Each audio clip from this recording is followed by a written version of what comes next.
for choosing to watch this televised conversation with His Excellency, the President of the Republic, William Ruto. This is a joint interview with different media houses steered by NTV, KBC, TV47, K24, and KTN, as well as Citizen TV. My name is Sam Kituku from Citizen TV. And my name is Michelle Ngele Odhiambo from K24 TV. My name is John Jacob Curia of KBC TV. And I'm James Smart from NTV. My name is Ken Mijungu from the Standard Group, KTN. Happy New Year, Linda Alela, TV47, Cape Media. All right, and of course we have the President of the Republic, William Samoei Ruto. Good evening, and first of all, how are you doing this evening? Good evening, good people, and thank you very much for introducing me. I would have introduced myself. Go ahead. And Happy New Year to you guys, and Happy New Year to the good people of the Republic of Kenya, wherever you are. It's my wish that we've all, by God's grace, crossed over the year, and we are all beginning this year 2023 together, and we are hopeful that this year is definitely going to be better than last. Mm-hmm. And maybe also to use this opportunity, welcoming you guys here, and to thank Kenyans across the country for, first and foremost, for voting for me and all the other leaders that were elected across the political divide in Kenya. Thank you very much. And secondly, for doing two very important things that sets a new record for us as a country. Voting on issues and driving our country away from ethnic politics. That was a big score for the people of Kenya. And secondly, carrying out our elections peacefully. I think that was a huge mark of maturity of our democracy. And I want to thank all the people of Kenya who voted in this election, who participated in one way or another. And I want to promise them that I will consistently work towards working with all the leaders that have been elected in all the categories to drive our country into the future. Right, and Mr. President, we want to talk about some 5 key issues. First of all, the cost of living and the state of the economy. We'll also speak about education. We'll speak about governance and politics. We'll also speak about pre-election pledges. And also we'll speak about security, both locally and internationally. And we thank you for making time to have this conversation with us. Let's get started, because at this moment, we remember hearing you on the eve of the transition of the year between 2022 and 2023. And you spoke about a conversation the country will have in 3 months' time about the cost of electricity. We look at how much one has to pay. If you, for instance, you have a bill, you pay 4,000 shillings, and you get your units, about 152 units, you find that 30% is going to fuel energy charge. You also find that the token amount is only 47%, actually less than half the amount that you're paying. And also remember, recently there was a report, a task force by your predecessor that came out and saw that we're paying so much for the cost of energy. Even if you have this conversation in 3 months' time, what will change? Cost of living, Sam, is a sum total of many things. It's not just energy, right? It's a combination of, in fact, the biggest contributor to the cost of living is the cost of food. Many households spend up to 52% of their monthly income on food. Therefore, if we seriously want to attack the cost of living jigsaw, we must deal with the cost of food. And it is the reason why cost of living was a big part of the conversation Kenyans had in this election. All of us made commitments in many ways. I did. And it's the reason why, when I came into office, the very first thing, among the very first things I did, is to begin the journey to bring back the country to the food, to to the trajectory of food production. I ordered immediately that we supply 1.5 million bags of fertilizer for the farmers in the short range category. I have progressed that. We now have the first 200,000 metric tons of fertilizer already landed in the country. We intend, as we have done, we've reduced the cost from about 6,000 to 1,100. I have also instructed that we work with even the land parcels we have within government, ADC, YS, prisons, to make sure that we use them to produce farm inputs, including seeds, and making sure that we are self-sufficient. I have also worked out with the cabinet to ensure that, since we already have a gap that is obvious because of the kind of harvest we've had, the unreliability of rain, the high cost of inputs have contributed to where we are, you know. And for your information, Sam, this is a journey. We didn't get here yesterday. Right. We got here because we took 3 years not making the right decisions. We suspended the fertilizer subsidy program.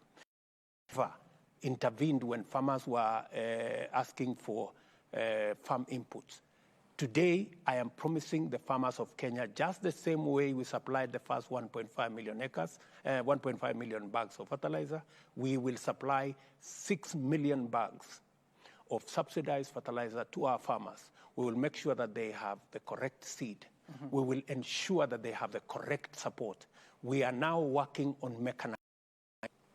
We have a program, Agricultural Finance Corporation, to make sure that we increase the mechanization of our agriculture. We are currently at around 40%. We want to drive it to 80%. These are some of the interventions that fell through when we didn't get our trajectory right. But what I said, speaking to what you have said on cost of energy, right. There was an attempt, you know, which was not well thought out, to try and introduce subsidies in that space, which failed miserably because we were spending 3 billion shillings every year to subsidize energy. There was no increase in consumption of electricity. There was no reduction of any products that were coming out of our factories. There was no increase of people who were getting employed because we had brought subsidy. It was just a waste. You know, nobody benefited. The consumers did not benefit. It ended up just lining the bottom line of a few companies and a few people. Right. So what I have insisted, and what government of Kenya is going to do, we are going to support production of food. We are going to interrogate the cost of energy, right? We have 3-4 lines, which I have instructed, we're going to spend 1 billion shillings to sort out 3 lines of transmission, 3 transmission lines, so that we can retire the plant we have in Moroni that is producing energy at 52 US cents, which is, you know, we are getting power from our hydros at 4 US cents. Can you compare between 4 US cents and 52? And it's because we have power in Takwel, which we are not using maximum because of a transmission line. We have other hydros that we are not using because of transmission line. So I have already instructed that we complete those transmission lines within the next 10 months so that we make sure that we bring down the cost of energy, because we will retire some of the thermal power that is causing this huge cost, right? So what do you do to the power purchase agreements and the independent power producers? Because according to the task force report, it was talking about the power cost for the financial year 2020, it was 87 billion shillings, which is 66% of the sales. They went ahead to say that, yes, the Kenyan was contributing about 72% of the power, but the resources that they were taking is about 48%. For the independent power producers, they are giving Kenya Power about 25% of power, but they're taking away about of the payments. So how do you deal with that even as you go to the different transmission lines? Precisely. First, the turbine we are retiring in Moroni belongs to government. It's a Kenyan turbine. So that we will have no conversation. We will just retire that. Then we will have to have a candid discussion with our thermal energy producers. And for your information, we need them. The problem is, for the last 5 years, we haven't generated much of power. We have megawatts of capped geothermal energy, which I have instructed that we should move with speed to unlock that potential. Because much as we want to retire the thermal power, we challenge of the amount of supply of power during the peak hours. So we are juggling between making sure that we use what we have efficiently, we generate the much more efficient power sources so that we can begin the journey to retire the thermal ones. But this requires a consistent, approach and consistent follow-up. And that's what I intend to do. All right. Your Excellency, going back to the cost of living, Kenya National Bureau of Statistics says inflation rate is now at 9.5, at least by November last year. When you come into office, the first thing you do is to remove subsidy on the likes of unga. The big question is, as you run the program on subsidizing the cost of production, is government saying it was unable to also run the program on subsidizing unga so much that you remove the pinch on Kenyans who are feeling the pain as they go to the supermarkets to buy unga? John, do you know how much those subsidies were costing us? It was costing us 16 billion shillings every year to subsidize fuel. It was costing us 3 billion shillings every year? Every month. Every month. It was costing us 8 billion shillings every month to subsidize unga. It was costing us 3 billion shillings to subsidize electricity, a total of 25, 26 billion shillings every month. The decision to subsidize unga, fuel, and electricity was not an economic decision. It was a political decision. It was meant to placate Kenyans to vote in a certain way. Unfortunately, Kenyans did not buy it because they did not feel it. They looked for this unga of 100 shillings, they did not find. They waited for the price of things to come down, it did not come down, right? Because it was a political decision. So, did you, John, expect me seriously to be elected president? And I know what is right, to continue to do what is wrong. What would that do? In a year, we were going to spend 300 billion shillings on subsidy that benefits nobody. It would have been the most reckless thing to do. But just to respond to your issue of inflation, yes. In October, inflation went actually not 9.5, it went to 9.6, right? But because of the interventions we have made, inflation is now at 9.1. It's on its way down because we are making the right decisions. It will not be sorted out in a week or two or 1 month. We got ourselves here because of 3 years of making the wrong decisions. But I am promising the country that within the next 1 year, we will have pulled the country from here. We will have set ourselves on the trajectory of making sure that we never again buy unga at 240. Thankfully, we have put the brakes on the continued increase of prices of unga and all the other food products. At least unga now is averaging around 190 shillings from 230. The price of cooking oil has come down. So we are beginning to see the journey to sanity. And it is my intention, not just to promote the production we are doing at the moment, but also to make sure that the gap that exists between what the farmers are producing and before the next harvest is that we're going to import maize and some foodstuffs, about 10 million bags between the month of February and June, to make sure that we keep the tabs on the prices of basic food commodities not going up. We are also working full steam. And you saw me yesterday in Galana. Many people believe Galana was a wrong thing or it failed. Galana did not fail. It was made to fail, right?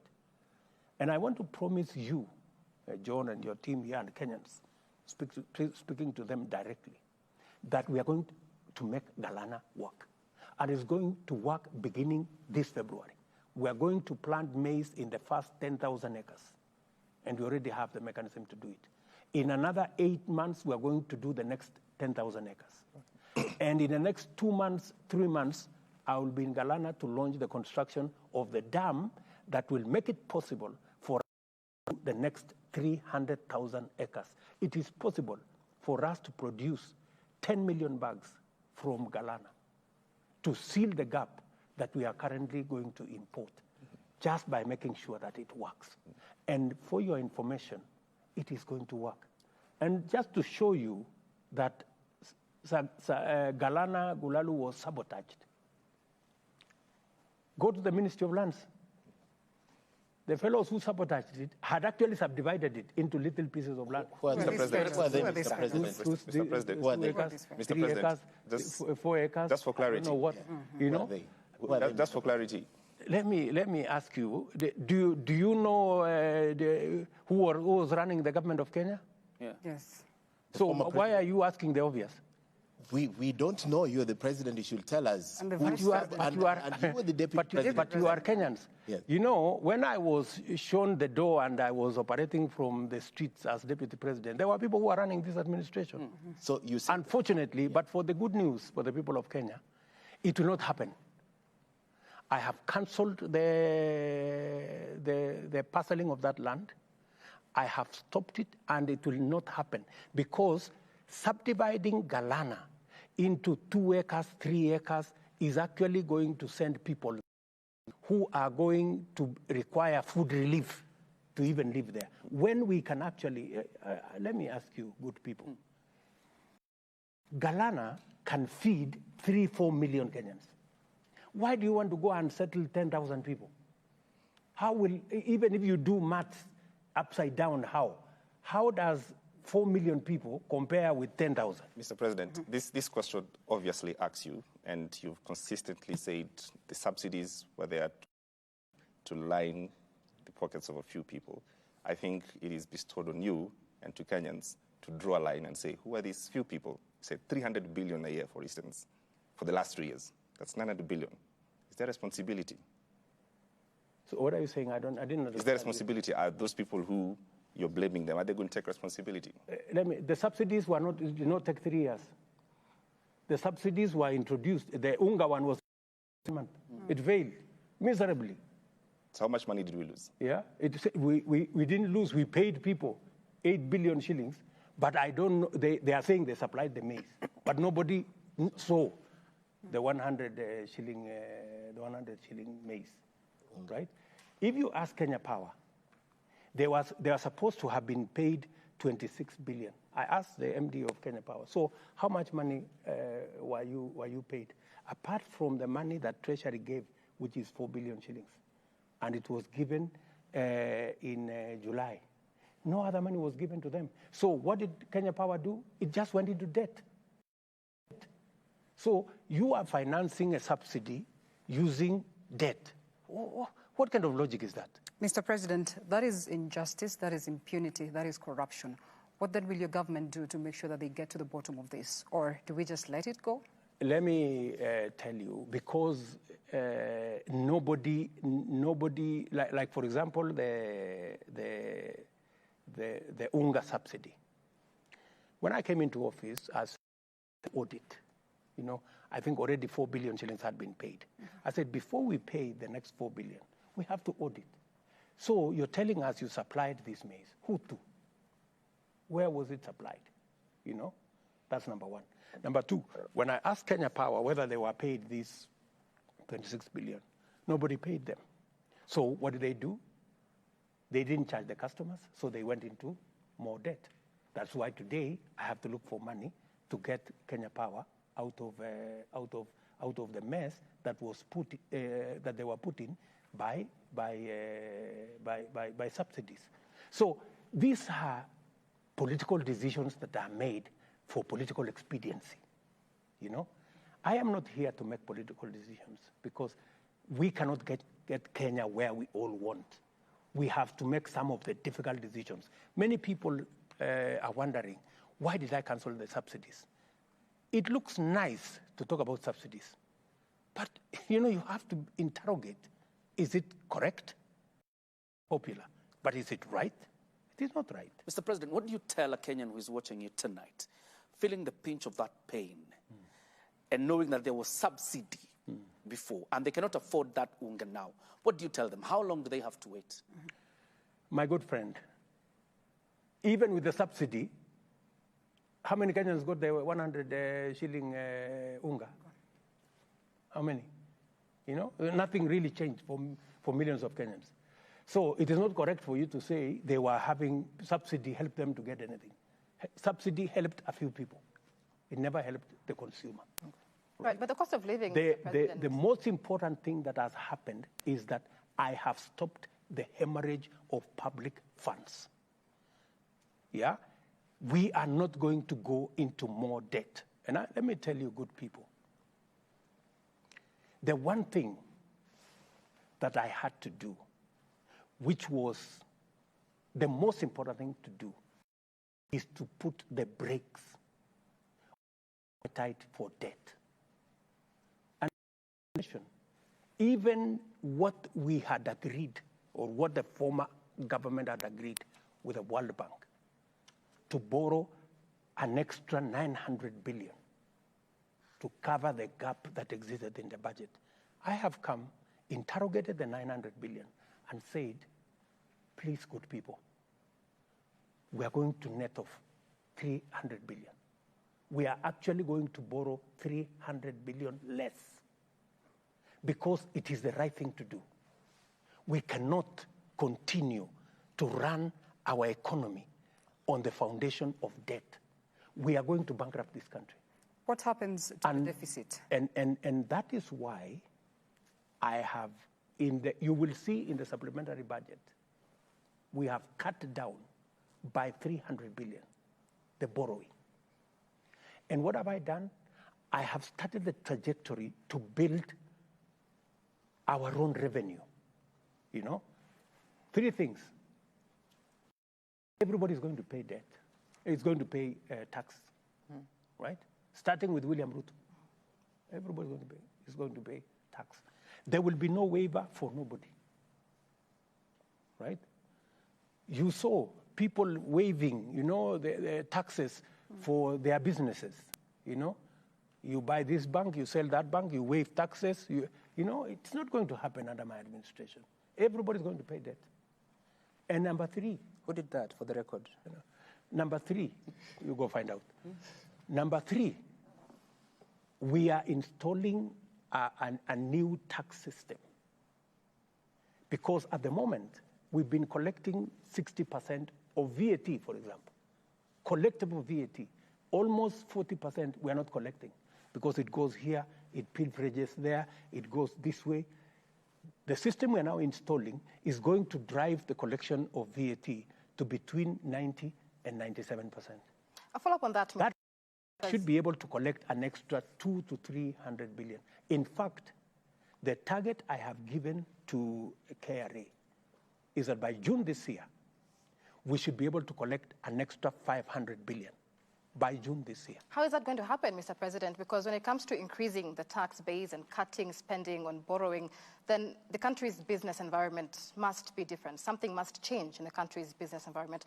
What are the administration's plans to improve the ease of doing business, which essentially will see a broadening of the country's tax base? Precisely, that's what I'm telling you, my good sister Linda. I am telling you, Michelle, sorry, Michelle.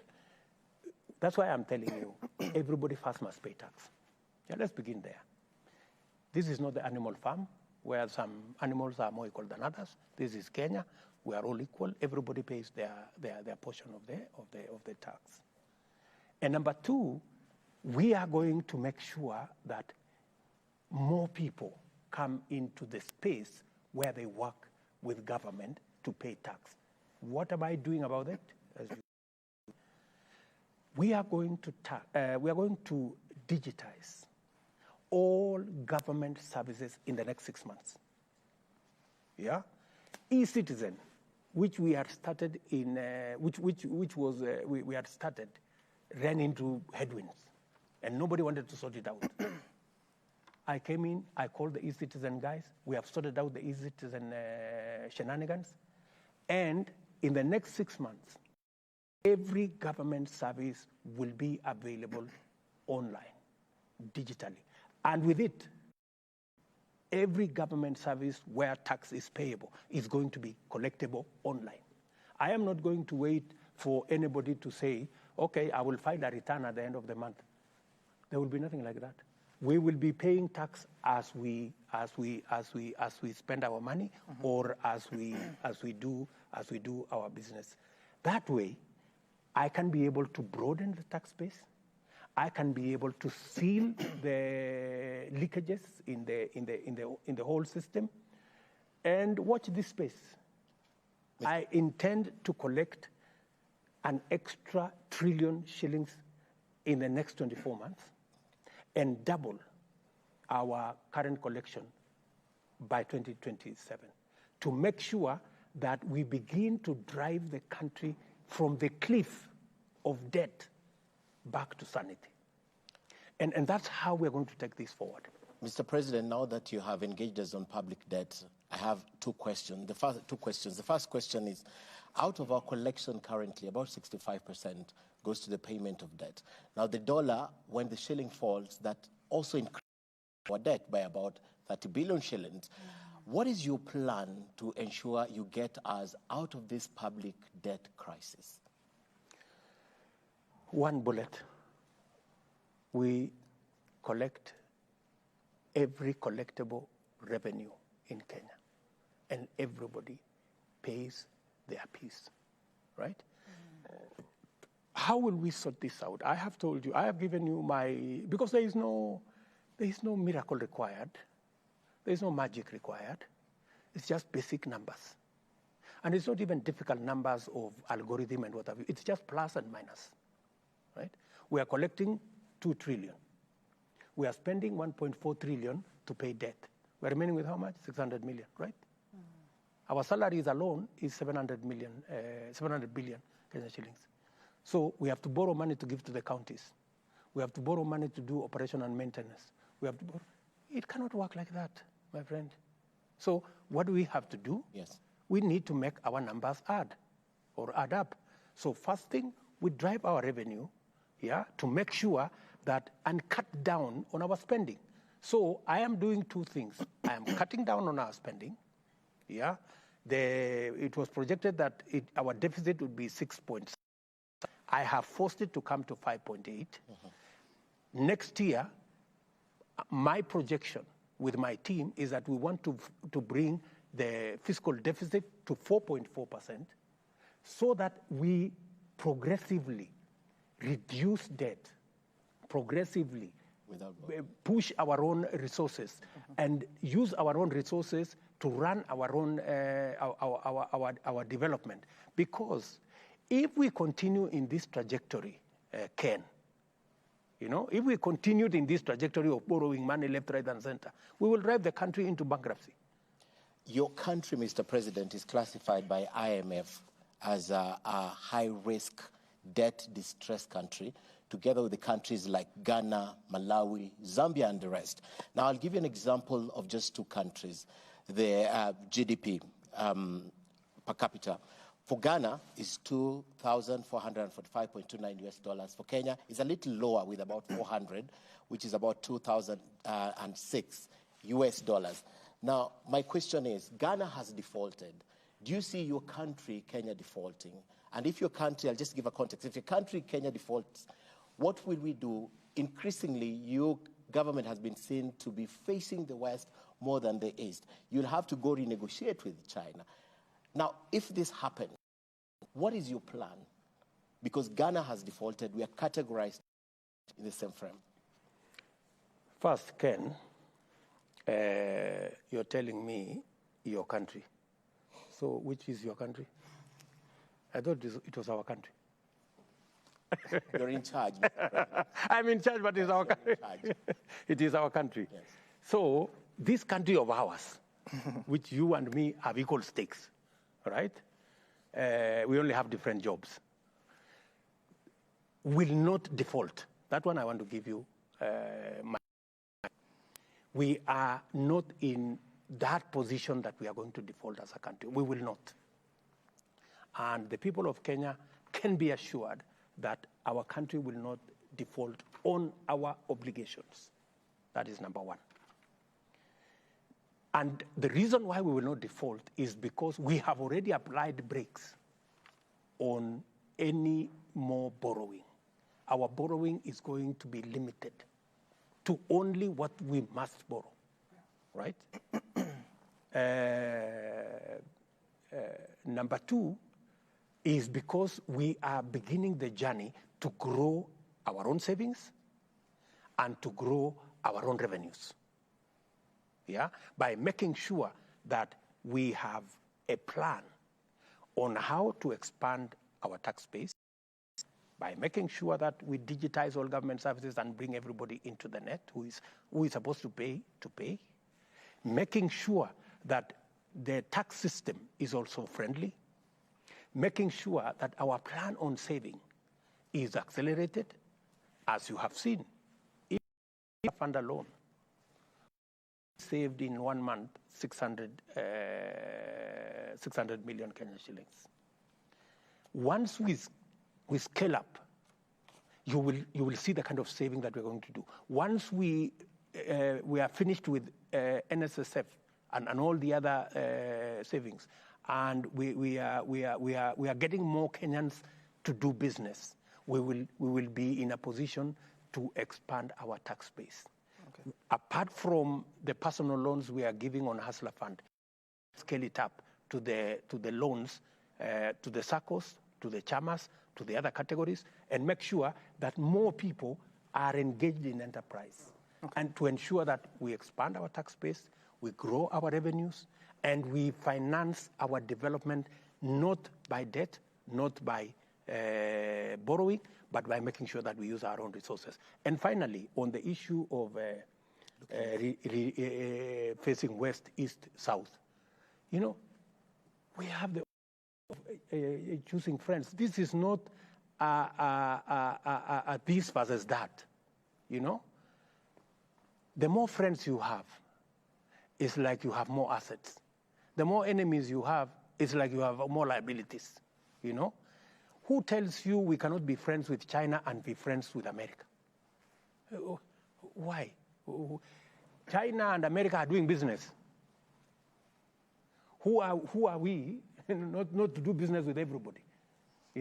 So you should be able to separate politics, disagreements, political positions with interests. We have interests as a nation. And if our interests work with China, we work with China. If our interests dictate that we must work with the West, we work with the West. It is a mutually beneficial relationship. Okay. I am very happy that we have a good relationship with the East.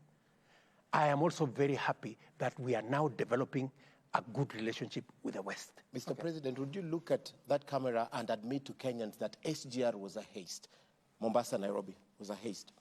What do you mean was a haste? It's been now documented that it's theft of public funds, funding that SGR. No, I cannot, I cannot say what is not absolutely factual, We developed the SGR. The only problem that SGR ran into is it ran into capture by a few people. so that it was not allowed to do what it was supposed to do, right? So we are, and by the way, it is in my plan to make sure that SGR pays for itself, because it is possible. Mr. President, you mentioned something, because you're now focusing on the pre-election pledges that you've been implementing, and you started with the Hustler Fund, and I listened to you in the Swahili episode, and you spoke about some 20 billion shillings has been borrowed so far. The figures we have from the ministry so far, as of today, are 12.8. I don't know how you account for that difference, but also secondly, we know that the regulations that were prepared by the National Treasury and approved by Parliament say that, yes, money shall be appropriated by the House, but also there shall be a board to manage it. There shall be a secretariat to manage it. Who is managing the Hustlers Fund today? On the figures, I have so many figures, by virtue of my position. I deal with quite a host of figures. You are correct that the amount that we have lent is not 21 billion. It is 12.9 billion as of this evening, right? I went and checked the numbers because my minister actually sent me a text and said, the 21 I mentioned were the number of transactions. It's actually 21 million transactions that have taken place. All the other numbers are right that I mentioned. So there is no discrepancy between my numbers and the others. Let's leave that there. Your other question was on who is managing the Hustler Fund. I decided that we are going to use the benefit of technology to run this fund. And that is why this fund is successful. If we had gone the route of forming a committee in every village, and a committee in every constituency, and another committee in every... First, we would not even have formed the committees. Forget about disburse the money, right? I mean, technology works, my friend. Which is true. So what we have done is we have engineered. We already have the K-Nest, which is approved by the RBA to manage the component of savings, which is already in place. We have a board, that originally was part of K-Nest, which is now the board we are adopting to run the Hustler Fund. And the secretariat is actually a consortium that we established between the government and our national mobile operators. But Mr. And President, we have a complete secretariat, including even a call center that makes sure that citizens can... And that is good, Mr. President. Allow me to interject you. But regulations of your own government say that a board shall be constituted. In fact, the board has to be appointed by you, the President. Yes. The secretariat shall be appointed. The administrator will be appointed by that board. Now, you're using the board of K-Nest. How do you explain... K-Nest, actually, the Hustler Fund is a product of K-Nest. That's how we developed it, And you see, Sam, while I agree with you that processes are very good, and we should do processes, but I think results are better. Is the Hustler Fund working? Have we disbursed money? Are real Kenyans today beneficiaries? Is that agenda moving forward?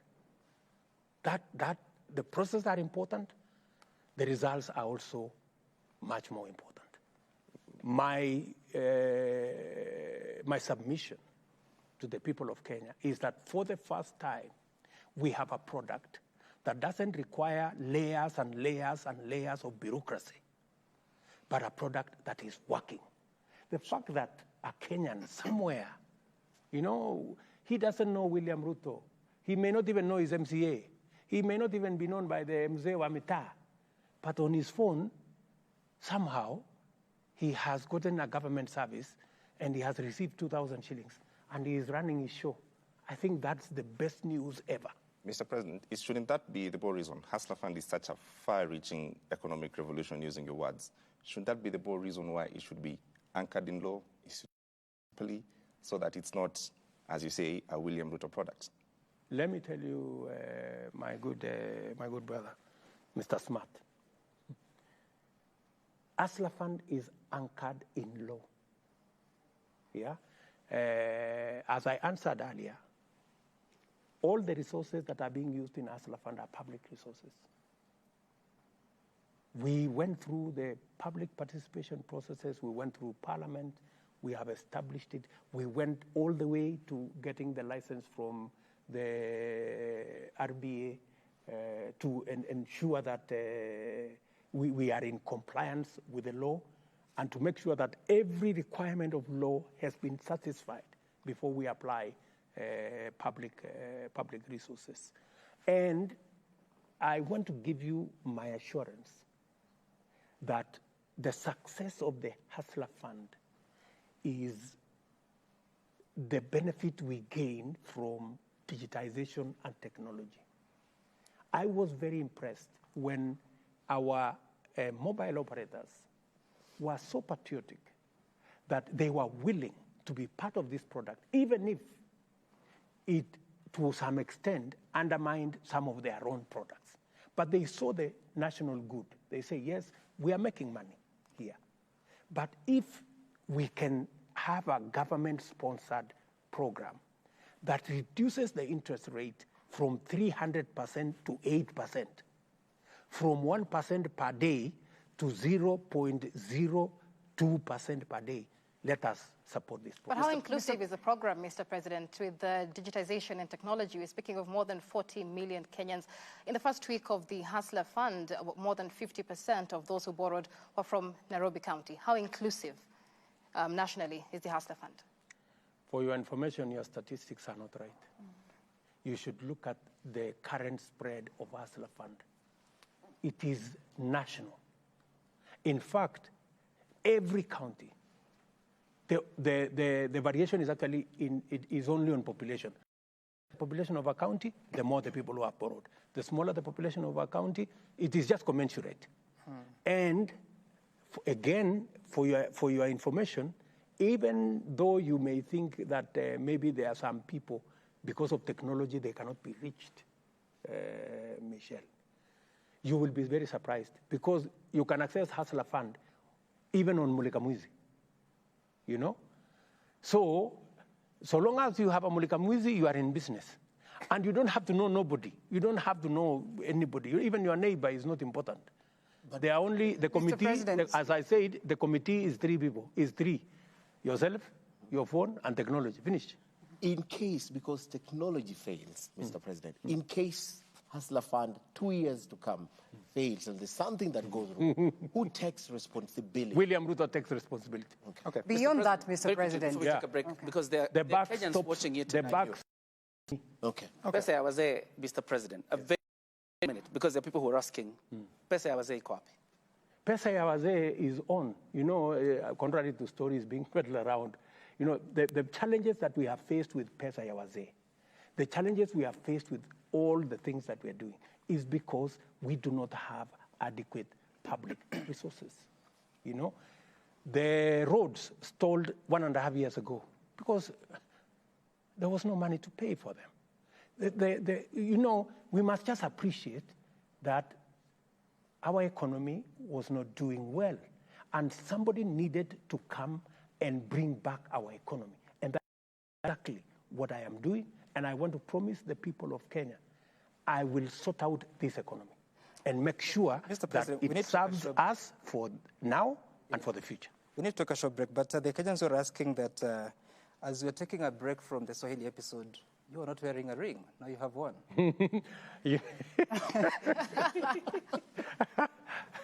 Sam, you are the only person who is also wearing a ring here. This one, it has no ring. This one has no...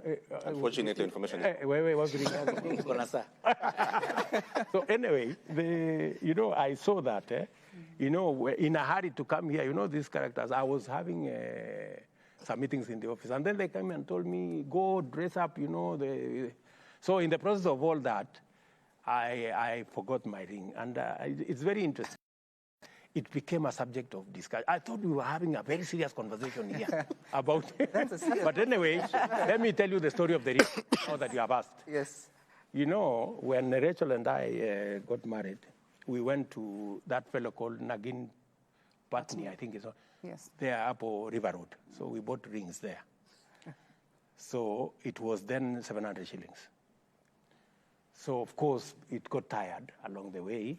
So ikavunjika. So Rachel took so long to go and get a replacement. So when she got a replacement, A replacement for you? yeah, of course, she goes. She's very. Well, I thought it's men who buy the ring. But anyway, we take a short break here. We're speaking to President William Ruto on this day, the very first conversation since he became president. We'll be back shortly with more topics.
And Mr. President, thank you for staying with us. You didn't leave us. It's a good thing for a host. But let's talk about a very important conversation, that is education. On 23rd of January, Kenyans are supposed to take back their children, those who are parents, back to school. What do you think? Because junior secondary, grade 7, reports back to their primary schools. When you're thinking about this, what do you envision will be the sort of conversation and activities in that school where you have now primary schools, kids or children between grade 1 and 6. You have a junior secondary learner. You also have a standard 8 learner. Yet the teachers, yes, there's a process to employ, but so far no one is ready to teach that grade 7 as of now. First, give you the background. As I said earlier, you know, education is one of the most precious things that any nation, you know, anywhere, places a premium on. And it is especially for Kenya, because the biggest resource that we have as a country is our human capital. Today, our human capital earns us more money than all the other tea, coffee, our remittances from Kenyans who work 400 billion plus every year. So it tells you the importance of our human capital, number one. Number two, as you've said correctly, every parent, myself included, you think about the education of your child. And therefore, it's a very emotional, it's a very important issue. So the change, the transition to CBC, from where I sit, is a correct transition. There could have been some missteps. Maybe it was, maybe we should have taken an extra 1 or 2 years to make sure that we get the teachers on board, all the other facilities on board. But that's now water under the bridge. That's why it was also a conversation in this election. And I took the decision that for us to get professional advice, let us put together a presidential working party of educationists and other stakeholders. And they have done a good job. They've talked to teachers, they've talked to parents, they've talked to other stakeholders, people who run schools and everybody else, and it was unanimous.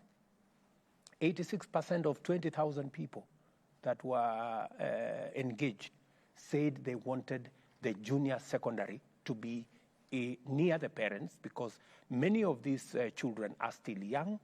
Their parents need to look after them, to make sure that they are fine. And also, it reduces on the cost of education. You know, if you have to take your child to a school, you know, far away, maybe in a boarding school, it costs more. So I think the unanimous decision was made, and I believe that that is the correct decision.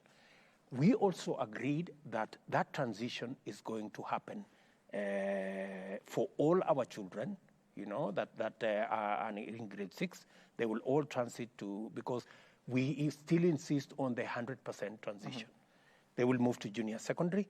And as government, we took the decision that we are going to hire an extra 30,000 teachers, the largest ever, to make sure that that transition is not only smooth. And next year, we're going to hire another 30,000 teachers, just because of budgetary reasons, to make sure that our education is seamless. That presidential working party, I also tasked them, not just to look at CBC, but to look at our TVET institutions, to look at our university institutions, the whole education sector, because that is the sector that makes Kenya what it is, right? So apart from the transition and the CBC,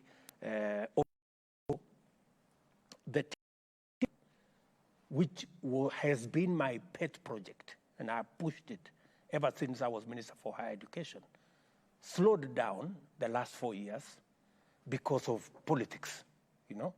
But now we're going to hire another 2,000 tutors this January to make sure that we are up to date with the skills and competencies that are being taught in our TVET institutions, especially those focusing on engineering, because that's the direction we are going. All right, before we get to TVET, Mr. President, let me take you back to the Presidential Working Party on Education Reform. They are recommending that grade 7, 8, and 9 be domiciled within the primary school setup. Now, you mentioned the Teacher Service Commission has advertised 30,000 positions. And these include interns and those permanent and pensionable as well.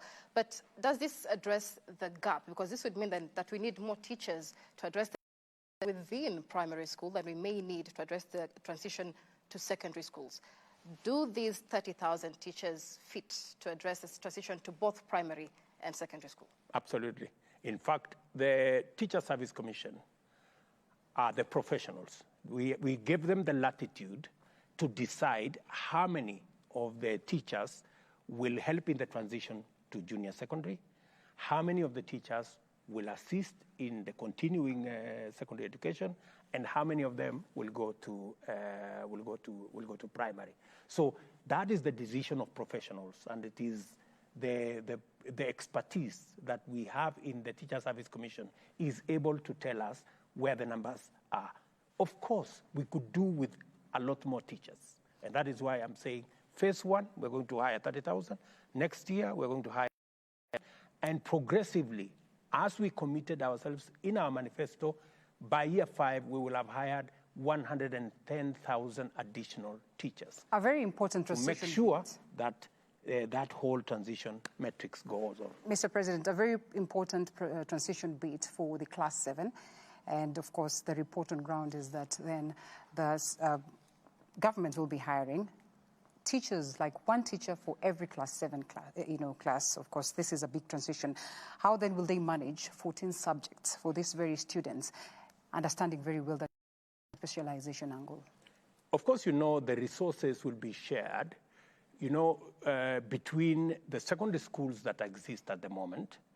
We are also going to work with, we have teachers who have already graduated to degree level who are teaching in the primary. We are going to identify those teachers to come and support the junior secondary transition.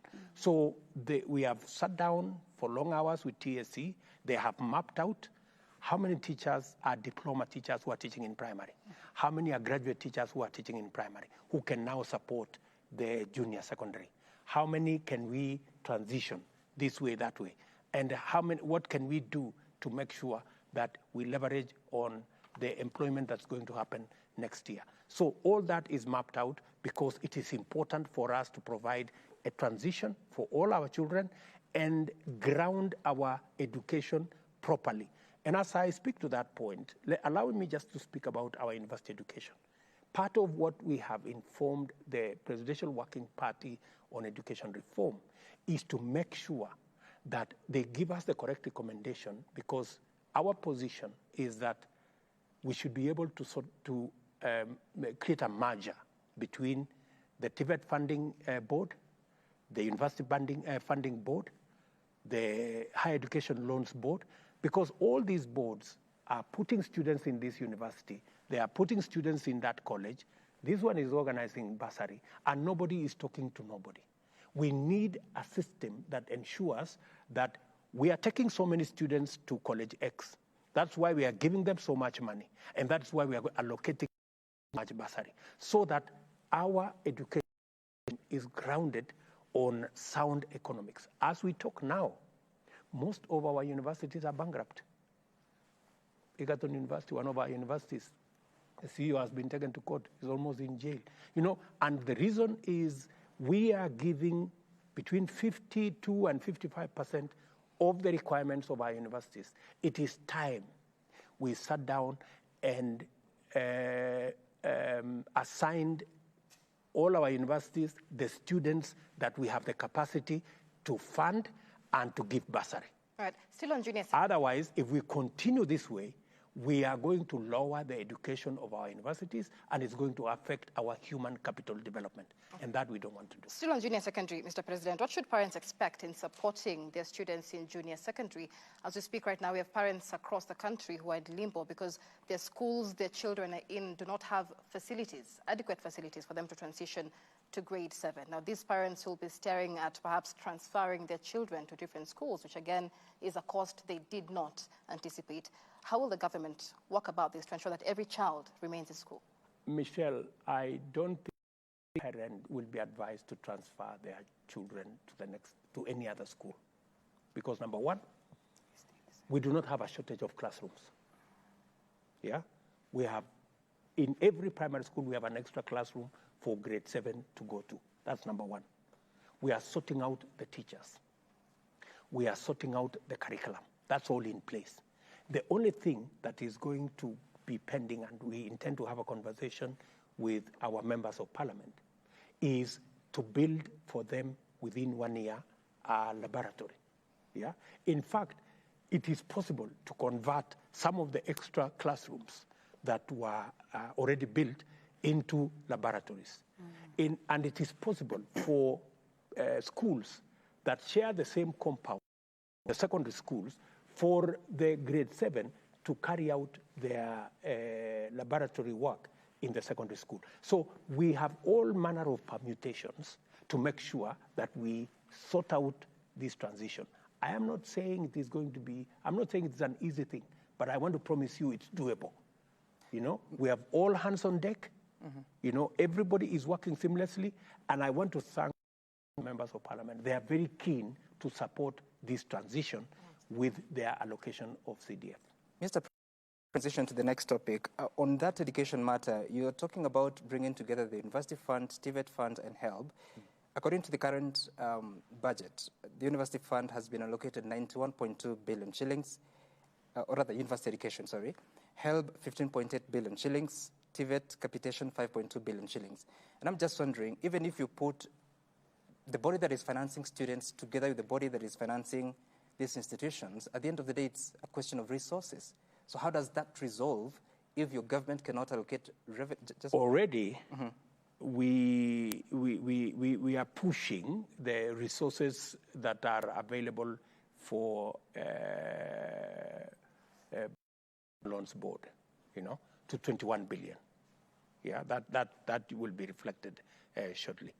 We are also working with the university, and that's why I made it a subject of the Presidential Working Party, because we need some candid talk and firm decisions on how many students should we admit, yeah? How many students can we fund?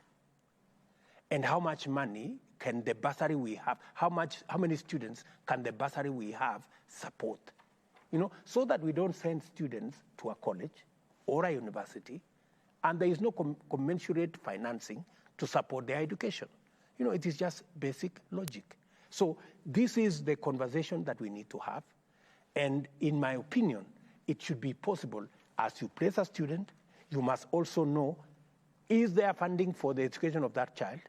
And is there supporting bursary to make sure that that child finishes that? But we have situations, Mr. President, where universities like Mount Kenya University will have more students in the School of Medicine than the University of Nairobi. What's your take on HELB supporting students in private universities more than those in public universities? That's the conversation we're going to have. Ultimately, Mr. President. That's the conversation we are going to have, because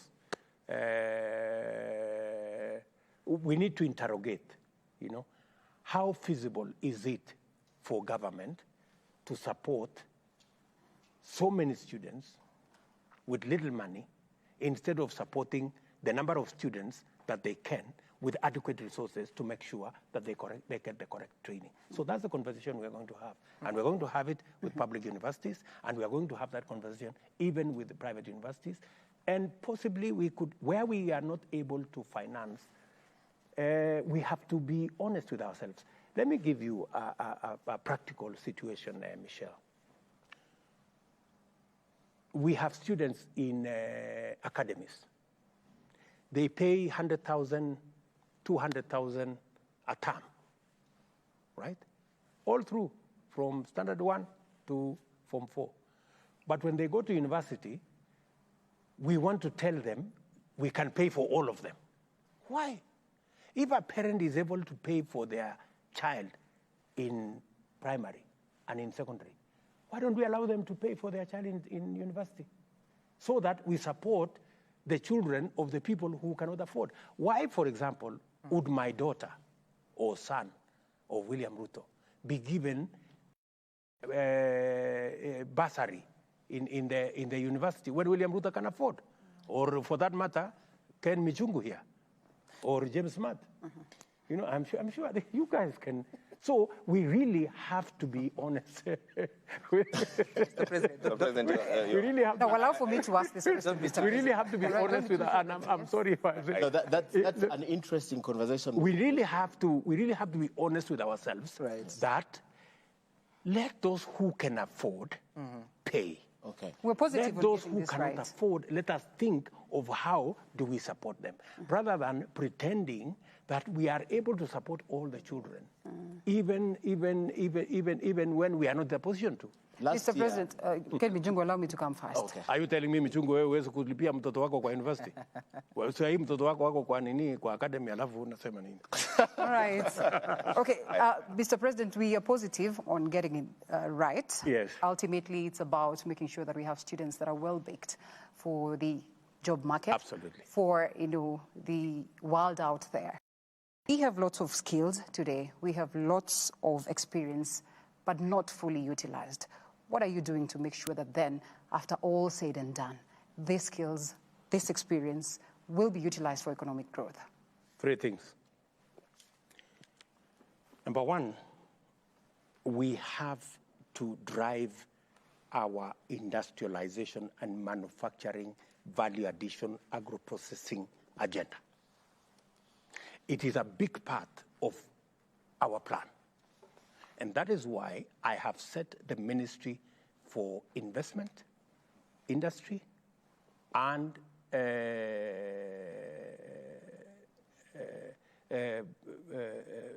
manufacturing, you know. The Ministry of Investment, Trade, and Industry. Because, and I have put there an investment banker called Moses Kuria. Moses Kuria, when he's not a politician, is a very serious professional. Oh, yeah? Right? And I have confidence that him and his team of PSS, I have given him 3 PSS, very serious people, they will deliver on that agenda. We want to reverse the slide back in our manufacturing. You know, our manufacturing has gone down as a percentage of GDP from 9% to 7%. We have agreed with the ministry, we have agreed with the Kenya Association of Manufacturers, we have agreed with KEPSA, we have agreed with everybody that we are going to do a 20 by 30. We are saying by 2030, manufacturing should be contributing 20% to our GDP. That's the plan we have. That's how we are going to create the jobs. You're saying that we have so many skills. That is why I have also moved forward the completion of the Dongokundu, for example, a special economic zone where we are estimating to hire maybe 30, 40, 50,000 people. From being completed in 2028, I have pushed our development partners, JICA and all that group, to make sure that it is ready by 2025. That is why I am pushing the industrial city in Naivasha. Already, we are working with our textile industries. We are working with our leather product industry. You may want to know, Linda, that we are wasting close to 50% of all our hides and skins being eaten by dogs, being buried. When we are buying shoes, we are buying leather products that we should be producing using our own labor, using our own raw material from our own animals. We slaughter 3 million livestock every year. We are the 3rd largest livestock holder as a country in Africa. We should be able to take advantage of the raw material that we have, run our industries, and make sure. And I have given KPIs. And that is the conversation, by the way, we are going now to synchronize tomorrow with my cabinet.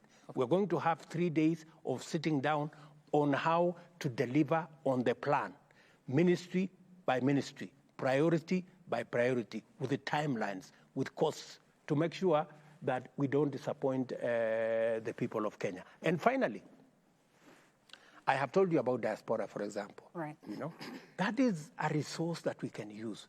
Kenyans are outstanding everywhere they go, whether it is in the tourism industry, whether it is in the hospitality industry, whether it is in whatever other industry, they stand out globally. That's why I'm saying we have a resource. You know, I intend, just 1 minute, Sam. I intend to drive the agenda to make sure that we leverage the many Kenyans who have skills, as Linda has said. We get them working everywhere in the world. That's why I've set up the Pora. And I have put there a PS. And I have told her she has no other business. She must get Kenyans working everywhere. And every Kenyan who is working everywhere must be serviced by the government of Kenya. I intend to raise, by God's grace, the 400 billion to $1 trillion. Then we will be talking business. So we will be creating jobs locally, and we will be driving our jobs agenda internationally. Okay, Mr. President, let's make progress and talk about the security situation in the country. And recently we had some sentiments from the new Inspector General that you appointed. He was talking about the police and defending themselves. We also had the Deputy President, Rigathi Gachagua, saying that the police must protect themselves, do not provoke them. And this is coming at a time that it's just over 100 days that you said that there will be no extrajudicial killings in this country. So when IPOA comes and complains, then they're called busybodies by officers that you've appointed. How do you explain that? And what is the agenda of the government moving forward to ensure that there will be no such kind of activities? Let me repeat, for the avoidance of doubt, there will be no extrajudicial killings in the government of Kenya under my administration. Yeah?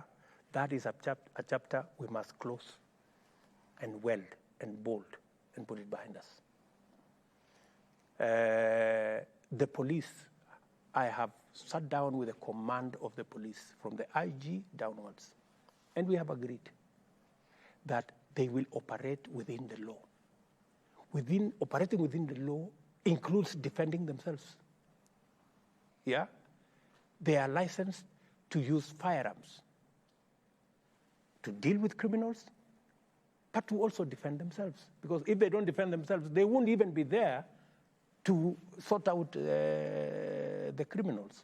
So let us not, I don't think the Deputy President or indeed the IG said that they want to continue with extrajudicial killing. That is not our policy, and we are all aligned as government. I have, as an administration, I have said we are going to respect and we are going to work with all institutions that makes sure that government works in a manner in which that's supposed to work, respecting the rule of law constitutionally. So the Independent Police Oversight Authority has our support. We are going to fund them. We are going to support them. And already, I have told them that they must begin to give us a program on the investigation of how we ended up with close to 200 Kenyans being killed and dumped in rivers. They must come. They must come to the country and tell us, right? And so whenever you find this institution maybe saying something contrary with another institution, that's the beauty of democracy. That's the system of checks and balances. That's why the opposition, sometimes they don't agree with me or they don't agree with government, but that does not mean that we have war, you know? It is this is how the system is meant to work. Every institution is supposed to check the other institution. Mr. President, and to make sure that everybody has a constitutional mandate. Everybody must operate within their constitution. If the constitutional mandate of IPOA is to make sure that there are no excesses in the police, that is their duty, and they must carry out that duty. Mr. President, I'm here wondering, you have been a subject of harassment by police officers and some of your allies too. And police officers claimed they were following or operating within the law. When you say that in defending themselves, they're operating within the law, it appears like there's a way police understand the law and how Kenyans understand it. You is give a clearer direction when you say that they can defend themselves within the law, because sometimes operating within the law has different meanings. The police not can, they must defend themselves. That's the law, you know. They must defend themselves. They cannot put themselves at risk, you know, and be able to continue being a police force that helps us sort out our security. But, yes, I have been a subject of harassment by the police. But you heard me. I spoke clearly, with clarity, and I told the IG and all the commanders who came here from every county that they have no business carrying out political orders. Let them go and read the Constitution and read the law, you know? And I have told them there is no government person or opposition person. We are all taxpayers. They must protect all Kenyans the way they protect the president. Yeah? Whether they voted for the opposition or they voted for the government party, that's not the place of the police to go and choose and pick. All Kenyans, irrespective of how they voted, are taxpayers. They are entitled by right to protection under the law by our security agencies. And they have it very clear. I have told them, I have called the provincial administration, the national government administration officers, from the regional commissioner to the county commissioner, and I have told them it is not in their place to play politics. Yeah? His Excellency, are you aware? They must respect every elected leader, whether they are elected, and work with every elected leader, whether they are elected on the government side or on the opposition side. An elected leader is an elected leader. And I have told them to support government activity, government programs. That is their business, to make sure their IDs are issued, all the other government services are delivered in all areas, irrespective of who voted in which place. I have also told them they must support government, county government functions and programs. Because a government is a government, whether it is run by a person in the opposition party or a person in the governing party, it is a government at that level. And the provincial administration at that level must support government activity, where national and county, because that is how we are going to grow Kenya. Government functions, government programs that support the people of Kenya must be supported by all government people. Mr. President, are you aware that we have about 750,000 pistols and rifles in private hands, of course, more than the police and military combined? And of course, this is according to a survey, a Geneva-based small arms survey. And the biggest worry, and of course what it is that experts then dictate, is that sheer volume of guns is a national security concern. If everybody were to go out and protect themselves, the police within the law, the people, Kenyans who seem to have lost faith in the aspect of security, that's why they'll go around, in search of guns and all that, some of them unlicensed. What would it mean? For your information, Linda, we have, the reason why we have a government is so that we can delegate some of the functions to some people. Yeah. Otherwise, if it becomes everybody for himself, then we stop being a nation and we stop being a state, and we just become something else, right? So, small arms is a big challenge, correctly, not in Kenya, in our region, and the use of proliferation of illegal firearms in the wrong hands is part of the challenge we are facing with even the cattle rustlers, the terrorists, and all these other criminal. And that is why I said earlier in the Kiswahili interview that we have purposed ourselves.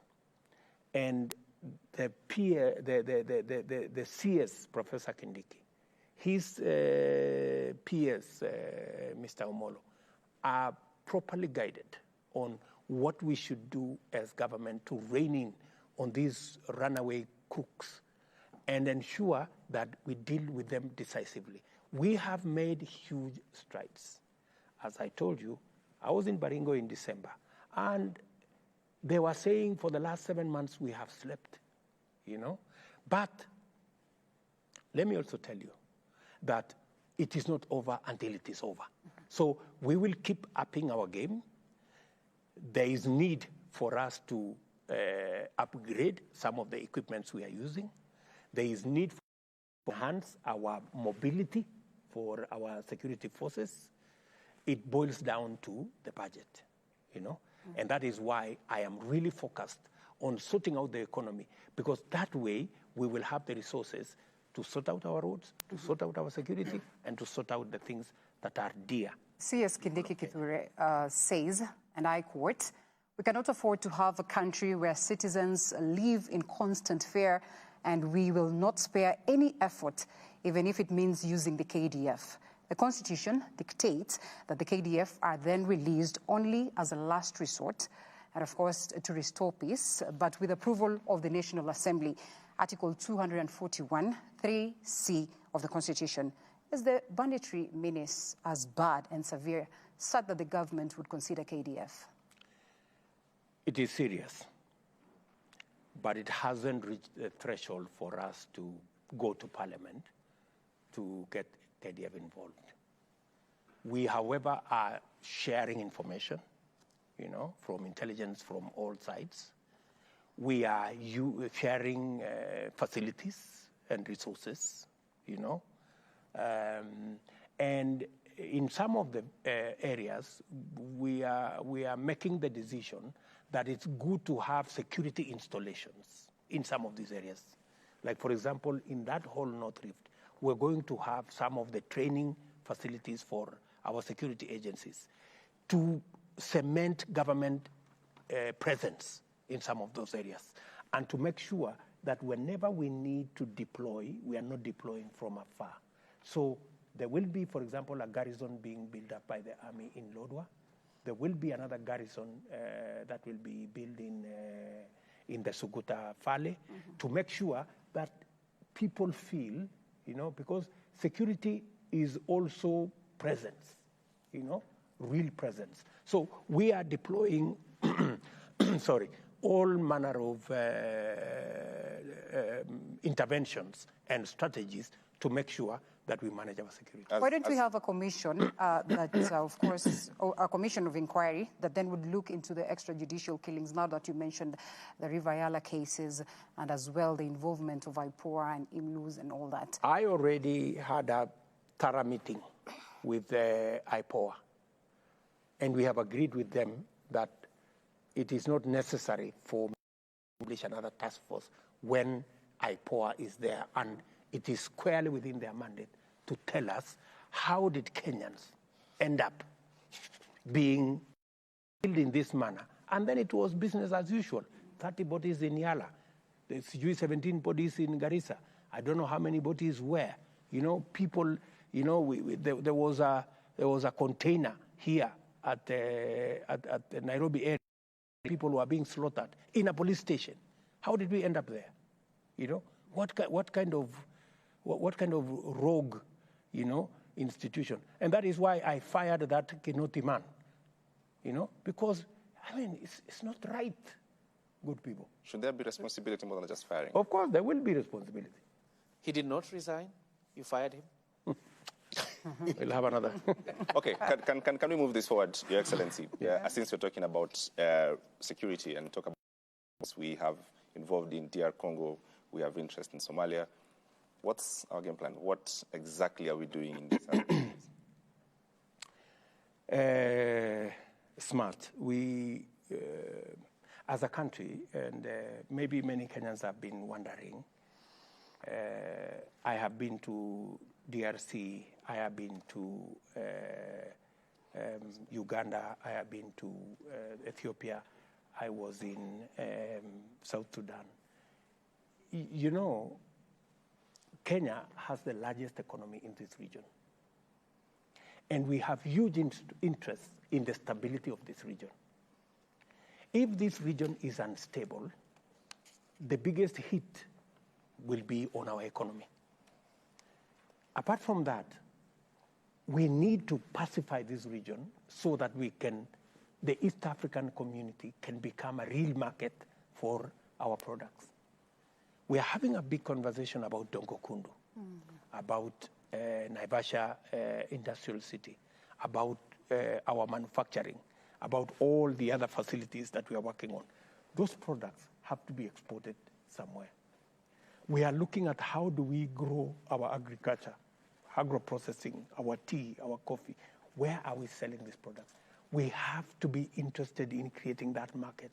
And that market has to be in a peaceful place. So the reason why we have an interest as a nation, and I am actively, driving the stability of this region. I spoke on not yesterday, the day before yesterday, with the president of Sudan, and agreed with him that it is time to have an IGAD meeting for us to help our brothers and sisters in South Sudan. I spoke first with the president of Ethiopia on what we are doing as a country to support them with what is going on in Tigray. I am in constant conversation with the president of DRC. We have soldiers in DRC. who are supporting the stabilization of that region. Uganda has soldiers, South Sudan has soldiers, Burundi has soldiers to pacify the region. So regional peace is a very important component of our economy. But highly pegged on the political situation, the transitions that we witness, such has not been guaranteed to the people in terms of the electoral processes. Perhaps that's the reason why we celebrate our previous election. Just what will be done to make sure that even the political transitions then are properly done to guarantee us a regional peace? Precisely, you know, you don't wait until you have a problem. You manage the situation ahead of time. So we are, whatever we are doing, whether it is in DRC, whether it is in the rest of the region, is to make sure that we are not taken by surprise by anything. Okay. You know, that we are mobilizing the region, and we are mobilizing international support also for our regional peace initiatives to make sure that Kenya contributes, you know, our bit in making sure that our region is stable so that we can drive our economy, we can drive trade, we can drive investment, and we can support and build our economy. Okay, one word on the Somali and, of course, our very own spillover. Somalia is a very interesting situation, and we now have a leadership in Somalia that are working with us. And we're not only working with the president of Somalia, we are very happy that he's now consolidating even with the regional presidents in Somalia so that we jointly attack the Al-Shabaab menace. We are very happy that at least we have some synergy and agreement. And we have taken the position that Somalia is a problem for Somalia as it is a problem for us. We cannot afford to look away. We cannot afford to walk away. We have to deal with that challenge because if we don't, it will get to our doorsteps. We are lucky that we are keeping it at bay because of our intervention. Otherwise, it would ride all the way to you know where. Mr. President, allow me to bring you back home and discuss another topic matter that is of importance. Thank you. As soon as you were elected president, there's a phenomenon that happened. The cases were collapsing left, right, and center. And these cases were of corruption in nature. And then other coincidence happened. Once you nominated some people, their cases were also withdrawn. I don't know what you feel about that and what you have to say about that. You know, when we talked about this, it looked like it was politics, you know. There was a huge push by the former administration, our friends, you know, to use the criminal justice system to run their politics, you know, and to fabricate, you know, cases against people merely because they didn't agree with your political side. It is in the public domain, my brother. Many governors, they were called, yeah, we are going to do this, we are going to start a file. You must be in Azimio. You must be in Azimio. You must. The reason why Azimio is definitely going to collapse is because it was built on quicksand. It was built on threats, blackmail, intimidation. So, to answer your question, is if the criminal justice system was used, today, the people who are supposed to give evidence against these people are saying, we can't give evidence because we were forced to say this and this and this as against this person because it was, we were forced to say so. Otherwise, our jobs were going to be on the line. So, I mean, so how do you support such a case? What are we supposed to say, prosecute this person anyway, you know? So, and it is not for me, by the way. It's not for me to decide. There is no single case I have been asked. And for your information, I have told cabinet here. I have told my cabinet ministers. I have told the DPP. I have told the EACC director. I have told the DCI. Normally, before somebody is arrested who is working in government, the president is informed, you know, so that he can say something. I have told them, don't call me. Okay. Read the Constitution, read the law. If somebody needs to be prosecuted, whether he is minister, whether he is PS, whether he is whoever, apelekwe kotini. I want to ask a follow-up question. I don't want to be asked anything. And I have told the criminal justice system, I have told my sister, the Chief Justice and President of the Supreme Court, I will never call her to ask her for any favor on any case. The only conversation maybe I will ask her is, if a case is taking too long, is to ask her, please expedite. We are not telling you rule this way or rule this way. Okay, Mr. Expedite the case, rule in whatever way, so that we know whether we are going left or we are going right. Mr. President, I would accept your premise that these cases were politically motivated, as you've said. Why isn't the DPP being asked to take foundational responsibility? Because that office took cases. There are things I cannot speak on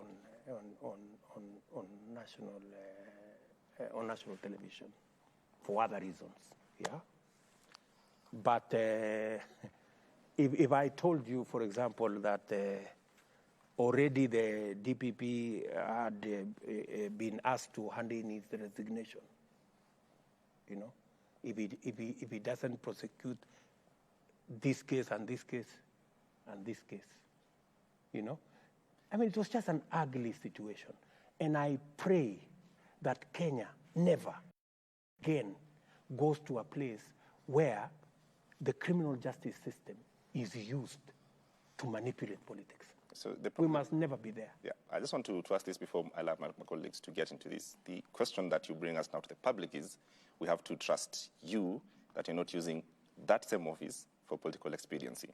That is what you are forcing us to do as a country, because we don't know the details. And if there are signs that my office is being, it should be called out. That's why I am an open book. That's why I want a vibrant opposition. How we got here? Because of the handshake nonsense. My good brother, Bwana Smart. We got here because you get the opposition, which is supposed to hold the government to account, into some illegal, you know, cohabitation, or whatever it was called, you know, in the name of unity. What unity?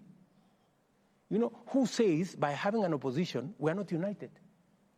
So, Kenyans voted in this election, right? There are as many people in Azimio as there are in Kenya Kwanza. So, are you going to fold Kenyans that they caused disunity? The Kenyans voted. Mr. President. So, it is now up to us leaders to figure out, this is the decision of Kenyans. Kenyans have said, you guys go and run government. They have said, you guys go and check government. Okay. Let us appropriate our responsibilities to end the case. Yes, just as one final question on this, because we have to clear this up. And let me say it looking at Kenyans. Yeah. That's your camera. The office of the president will not be used to use the criminal justice system against my opponents, any political purpose. So the guarantee here... And that I can sign off as William Ruto. It will not happen. The guarantee here... You know, I have enough people to help me do politics. You know, I have first myself. You know, I am a politician. I know what to do with politics, right? I don't need the police. I don't need the criminal justice system. You know, I can go and speak to Kenyans. The way I spoke to Kenyans, you know, persuade them, sell them my view. They have my track record. They know what they want. They know. And for your information, just allow me to say this. Please. Why? You find that the people of Kenya are really energized asking, you know, about things about my administration. It's because the people of Kenya know me and they know what I am capable of doing. And they judge me by very high standards. You know, if it was just another guy, They wouldn't mind if he did one or two things right, because they would say, okay, maybe this guy anyway has tried. But for me, I have to do things at another level, because they know what I'm capable of doing. Yeah, I think the reasons that we're asking this, and to finish this sequence of questioning on the rule of law and accountability, is you actually put in the Kenya Kwanza Manifesto, and you said yourself that you'll establish within 30 days a quasi-judicial public inquiry to establish the extent of chronism, state capture, and such things. It's well past 30 days. It is well past 30 days. When you come in the space where we came in, you know, the events of August 15th,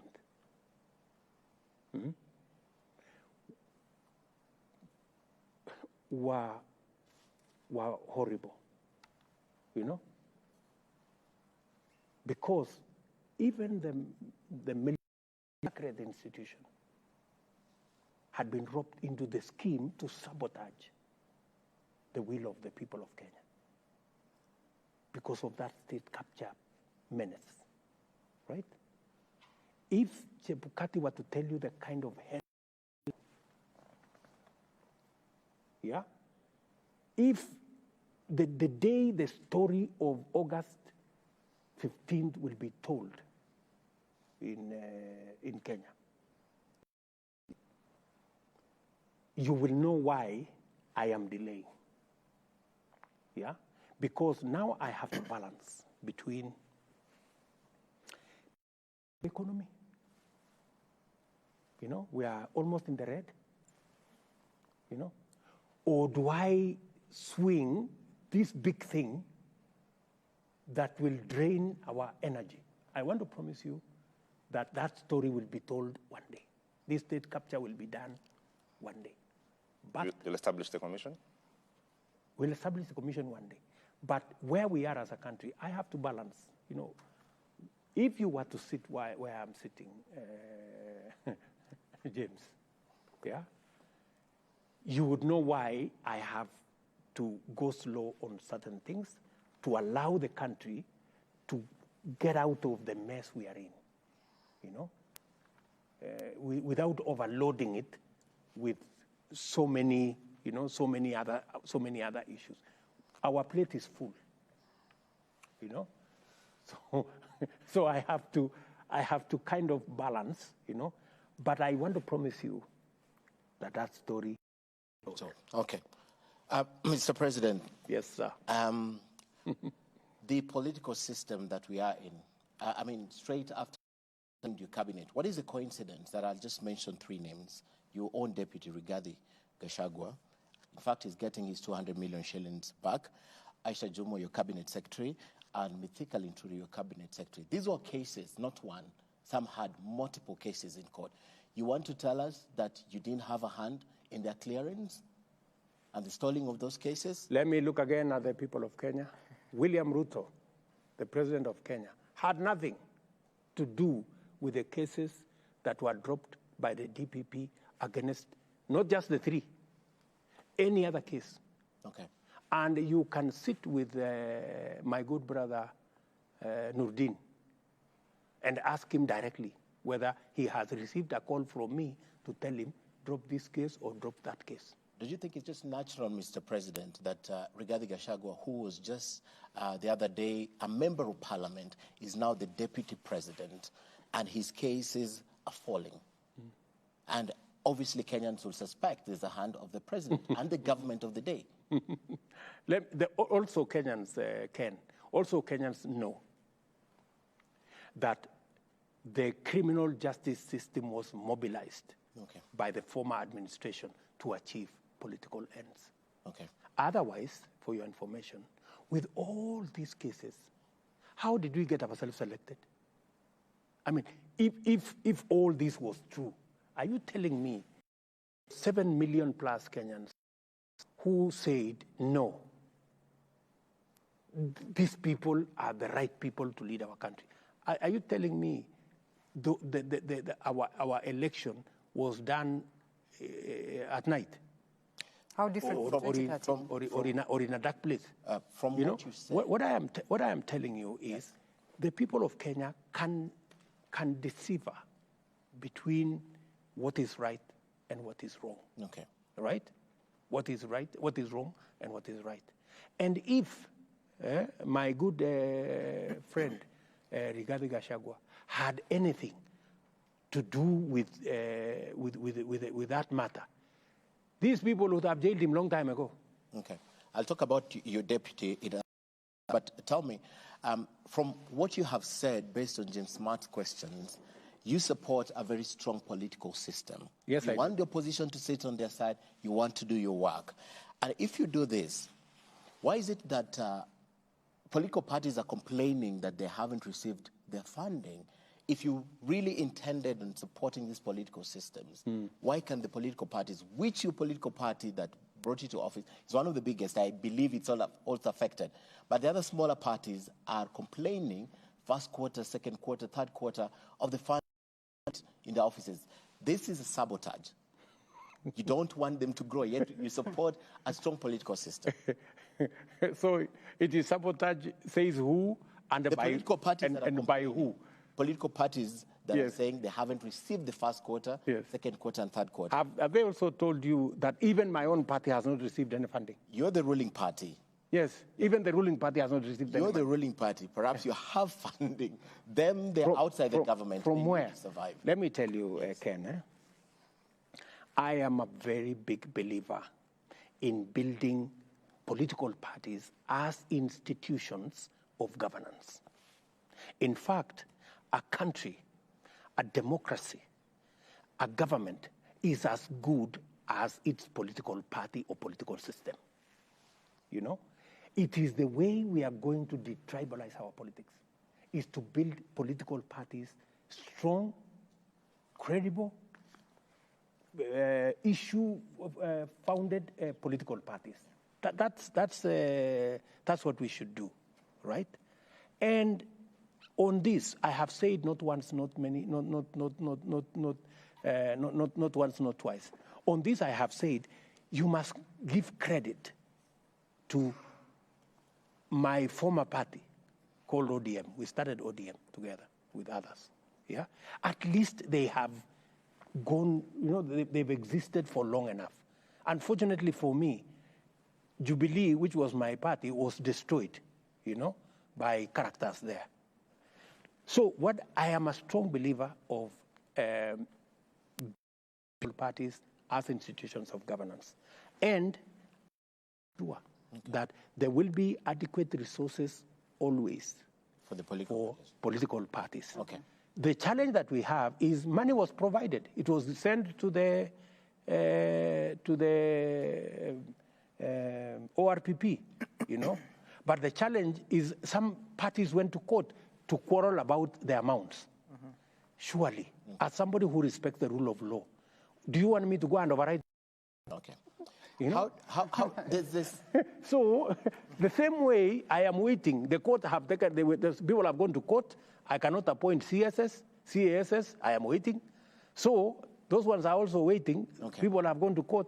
When the court decides, because we all respect the court, we will buy. Your Excellency, you have been elected for the first 5-year term.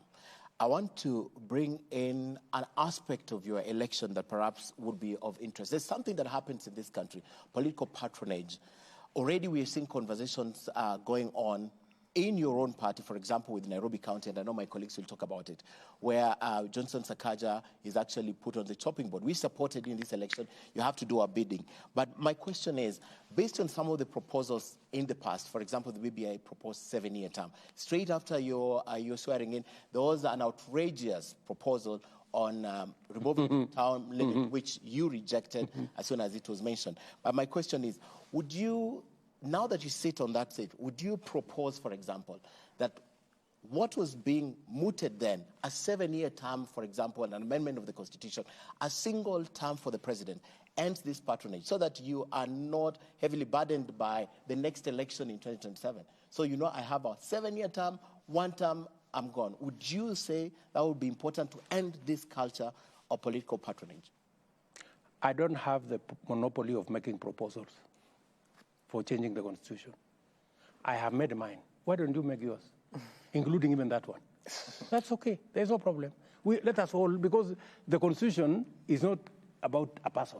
Yeah. So even Ken, that suggestion you are making, you can make, or others can make whatever they want, whatever suggestions they want. It will be assessed on its own merit. It will be processed by the structure provided by the Constitution, either as a parliamentary initiative or as a citizen initiative, whatever. So there are many proposals that can be considered.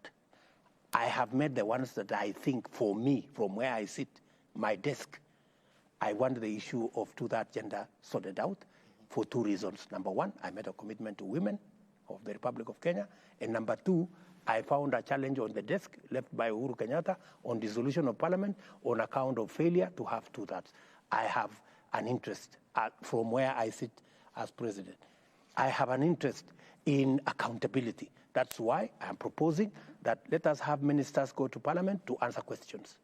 I have an interest in accountability. That's why I want the leader of an office be created of the leader of the opposition, so that my challenger is not left addressing people in funerals. At least he has an office and a bureaucracy to support him. Mr. President, I have to ask this question. No, I'm just saying, yes, we create a forum, a respectable forum for the alternative government, to also function. So to keep government on. Okay, Mr. President, and I'm telling you, yes, when I talk about creating an office, I am not talking about creating a job for a person. Okay, Mr. President, I am talking about creating an institution that will outlive all of us and support the delivery of government services by keeping the executive on check. But are you captured as a politician with patronage? Are you captured, or it's okay? It's a phenomenon that is accepted. Let me tell you. Yes. Politics world over is about interests.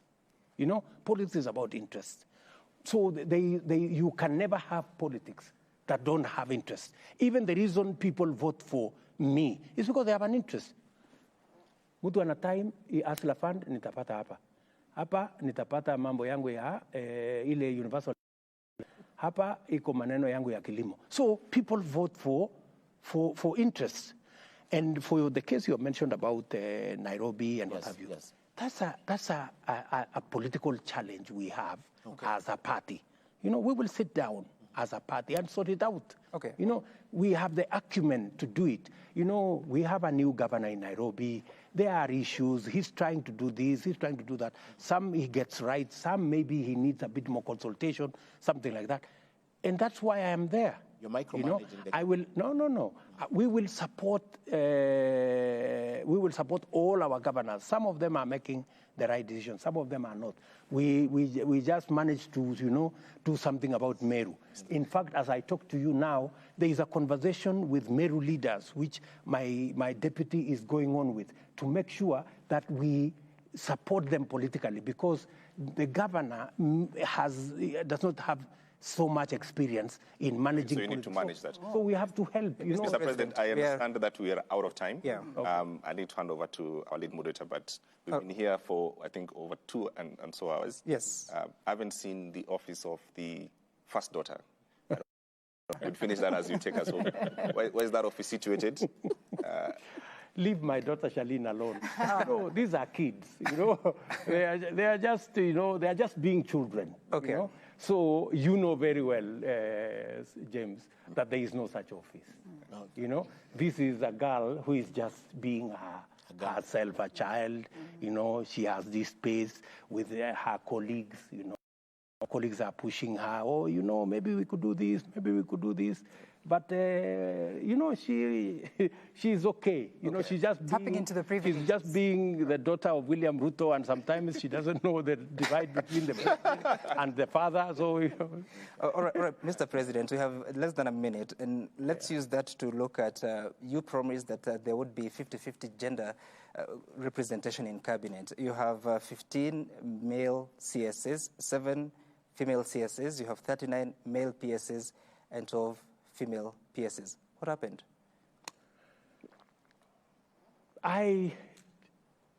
I could have done better. But you know, as I told you, politics is about balancing many things. You're balancing regions, you're balancing age, you're balancing this, that, the other. And you know, there was even a very interesting scenario. One of the female governors called me and told me that, please make so-and-so PS. And of course, he was pushing for a male person. So I told her, Governor, I already have problems, you know, with the women. Instead of you pushing me to appoint more men, you should be pushing me to appoint some more women. So that is why, part of the reason why I have appointed a gender advisor in my office, because I intend to pursue this thing beyond the appointments I have made in cabinet and in PSS. I am pushing the agenda of two-third gender rule so that we can sort out and expand the space of women beyond the appointments we are making, so that we can create that much more room. Mr. President, thank you so much for your time. And thank you, the viewer, for supporting us with sharing some of the questions. And Mr. President, there's been a lot of interest on this. Some negative, some positive, but I think it is the work of the President. I am used to that space. So thank you very much, Sam, and your team, for also finding time for us to have this conversation. And thank you very much, the great people of Kenya, for listening to us. My assurance is that we will not drop the ball, and we will make sure that we discharge on our commitments. All right. From the rest of us, it's good night. My name is Sam Gituku from Citizen TV. Bye for now.